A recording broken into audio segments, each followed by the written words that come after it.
Okay, now we're going to construct the perpendicular bisector of a segment.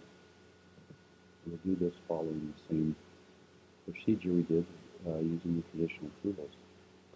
So what I want to do is I want to make two equal length arcs from each of these endpoints. In order to ensure that they're equal length, I'm going to put a little segment out here. I'm going to put the segment so it's slightly longer than half of the length of the current segment. And what I'll do is I will, with that segment selected and these two endpoints, I will tell it to construct two circles, each of them having the radius that is indicated by the segment, this shorter segment off to the right. You'll notice that those two circles are identical. They both have a radius that is as long as this segment here.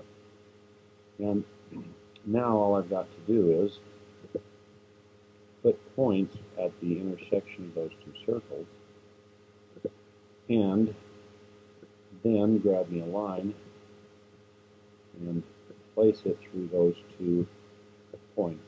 And there we have a perpendicular bisector of our segment. We can verify that, if we'd like, by placing a point there at the midpoint of the segment. Then, if we measure the length, the distance from this point to that point, you'll notice it's 6.15 centimeters from A to B. Now if I measure from B to the other end point, get its distance, you'll notice it's the very same.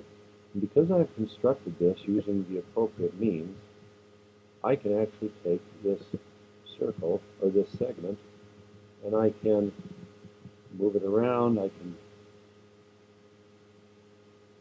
and you'll notice that it's still the same length. But not only is it a bisector, it is also perpendicular, and we can show that by taking and marking this angle, and you'll notice that it puts the right angle sign in. So even before I measure, I know that I've got, it's just saying, don't measure me, I've already got a right angle, and there's our right angle symbol. Now, that is the construction method following the method that we used for traditional tools. But we can also, I can do a perpendicular bisector without doing all of those constructions. And let me show you what I mean by that. I'm going to just take this segment and I'm going to construct a perpendicular bisector of it. So with this segment selected, I'll come up here and construct. I will first create a midpoint. I will construct a midpoint. And then with the midpoint highlighted and the segment that I want the perpendicular to, I will say construct a perpendicular line, and now there's my perpendicular bisector. So there is